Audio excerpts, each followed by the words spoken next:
Most anticipated game of 2020. Sure. Drum roll, please. Here's one I haven't said before: Final Fantasy VII Remake. It again, man. I had to be fair. I was actually going to say Ghost of Tsushima for this one because there's no doubt that I was excited for that game.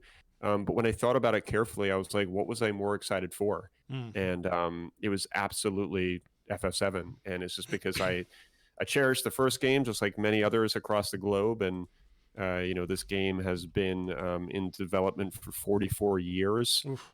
So to have it finally birthed in the spring of 2020 was really quite something.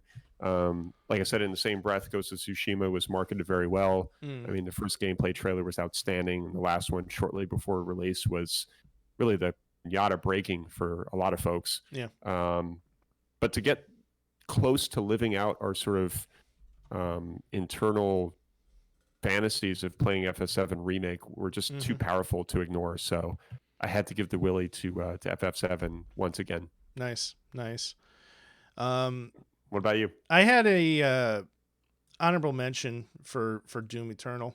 I was super excited for that game. Doom 2016 was just one of my favorite games of the last generation, and I was really expecting more of the same. But it came out pretty early in the year, so I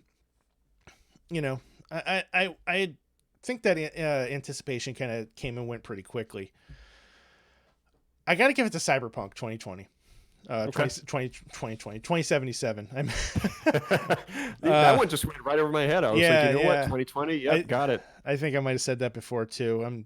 But yeah, Cyberpunk 2077 is a game that I've been following for a very long time, and I'm not gonna lie, I got hyped up and caught up in the I got caught up in the hype of each delay and everybody just saying, hey, take your time, fix it, make it great, make it wonderful. I've been fortunate enough to enjoy it on the Xbox Series X. I know there are a lot of people that are not as fortunate and have been having a ton of issues with it, and we'll talk about those shortly.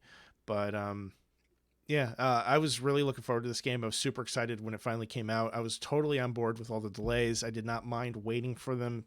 My hope was, delay the game, get it fixed, get it right. And unfortunately, it didn't quite work out that way. But I still think there's something positive that can come from it.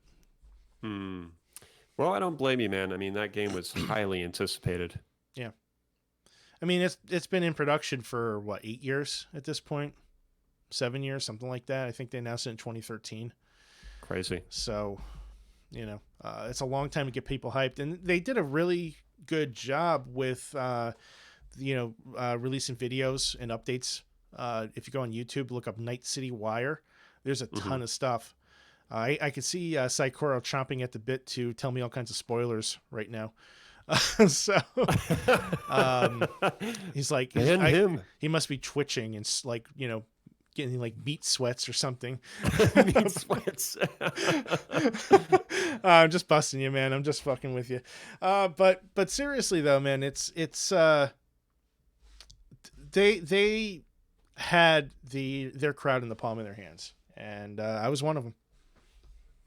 So I just wish it showed across the board, how special that this game is. I guess you could say is going to be. Yeah. I don't know if that's completely fair because I know a lot of people are saying that it's very special now, and I think that's excellent. But man, I just wish it showed across the board. Yeah, I think it's special if you have a PC that can push the game to its limits, or if you have an Xbox Series X and you're fortunate enough not to deal with any major crashes.